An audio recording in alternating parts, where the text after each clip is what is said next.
प्राचीन शहर वाराणसी में एक कहानी का जन्म हुआ। साल था 1828। एक छोटी बच्ची मणिकर्णिका ने दुनिया में कदम रखा। आगे चलकर ये बच्ची रानी लक्ष्मीबाई, झांसी की रानी के नाम से जानी जाएगी। मणिकर्णिका के माता-पिता दूसरों से अलग थे। उनका मानना था कि लड़कियां भी वो सब कुछ कर सकती हैं जो लड़के कर सकते हैं।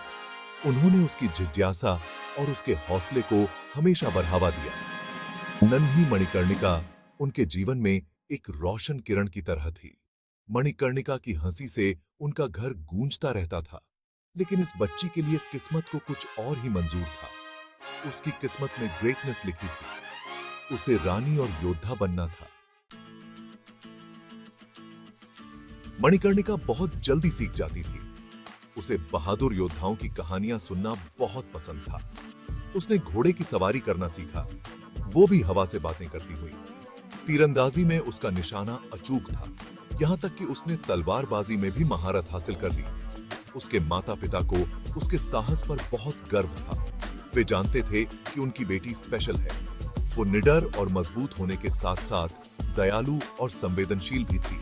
वो सिर्फ एक राजकुमारी नहीं थी, वो एक लीडर बनने की राह पर थी। मणिकर्णिका अपने देश से बहुत प्यार करती थी। उसने भारत के समृद्ध इतिहास और संस्कृति के बारे में सीखा। वीर राजाओं और रानियों की कहानियां सुनकर उसका हृदय गर्व से भर जाता था। उसे क्या पता था कि बहुत जल्द वो खुद भी इन कहानियों का हिस्सा बन जाएगी। 18 साल की उम्र में मणिकर्णिका का विवाह झांसी के महाराजा गंगाधर राव से हुआ। अब वो रानी लक्ष्मीबाई थीं, एक शक्तिशाली राज्य की रानी। झांसी की जनता ने अपनी नई रानी का खुले दिल से स्वागत किया। उन्होंने रानी में एक ऐसा नेता देखा जो उन्हें साहस और समझदारी से आगे ले जाएगा। रानी लक्ष्मीबाई ने पूरी शान और दृढ़ संकल्प के साथ अपनी भूमिका निभाई। उन्होंने अपने राज्य और प्रजा के बारे में जाना। उन्होंने उनकी परेशानियां सुनी और उनकी भलाई के लिए अथक प्रयास किया। वो एक बुद्धिमान और न्यायप्रिय शासक साबित हुई। उनकी खुशी का ठिकाना न रहा जब उन्होंने एक बेटे को जन्म दिया। वो उनकी आंखों का तारा था, उनके राज्य का वारिस। झांसी की प्रजा अपने छोटे राजकुमार के आगमन से खुशी से झूम उठी।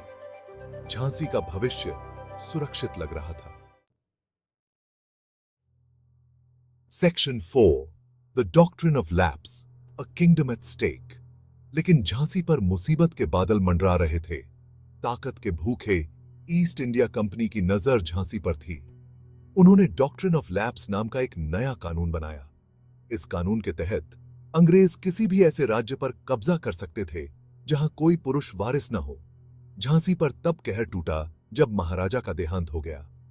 रानी लक्ष्मीबाई का दुनिया उजड़ गई। उनका दिल टूट गया था, लेकिन उन्हें अपनी प्रजा और अपने बेटे के लिए मजबूत बनना था। उन्होंने अपने राज्य की रक्षा करने की ठान ली थी। अंग्रेजों ने इसे एक मौके के तौर पर देखा। उन्होंने डॉक्ट्रिन ऑफ लैप्स का बहाना बनाकर झांसी को ब्रिटिश भारत का हिस्सा घोषित कर दिया। रानी लक्ष्मीबाई ने अपना राज्य छोड़ने से साफ इनकार कर दिया।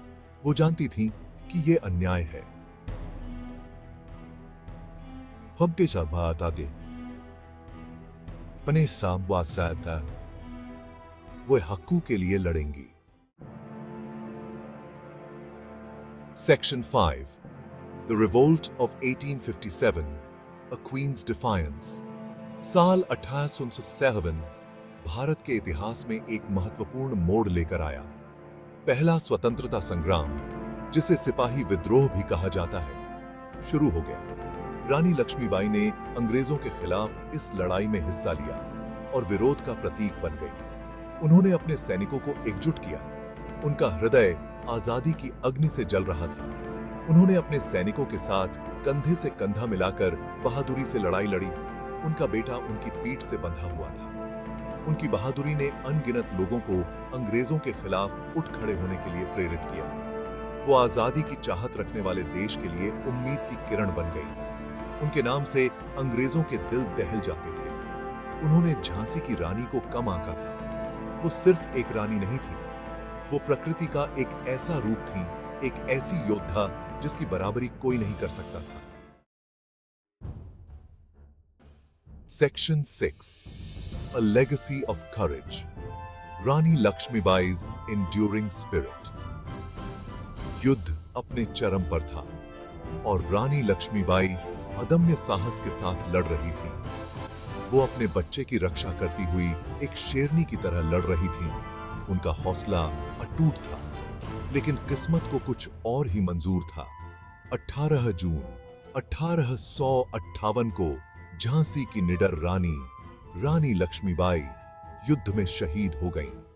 उनका जाना भारत के लिए एक बहुत बड़ी क्षति थी, लेकिन उनका बलिदान व्यर्थ नहीं गया। वो एक मिसाल बन गईं, साहस, दृढ़ता और आजादी की लड़ाई का प्रतीक। उनकी कहानी आज भी पीढ़ियों को प्रेरित करती है। रानी लक्ष्मीबाई की विरासत आज भी जिंदा है। उन्होंने हमें सिखाया कि साहस का मतलब डर का न होना नहीं है, बल्कि डर पर विजय पाना है। उन्होंने हमें देशभक्ति और बलिदान का असली मतलब समझाया। उनकी कहानी हर भारतीय के दिल में हमेशा के लिए अमर रहेगी।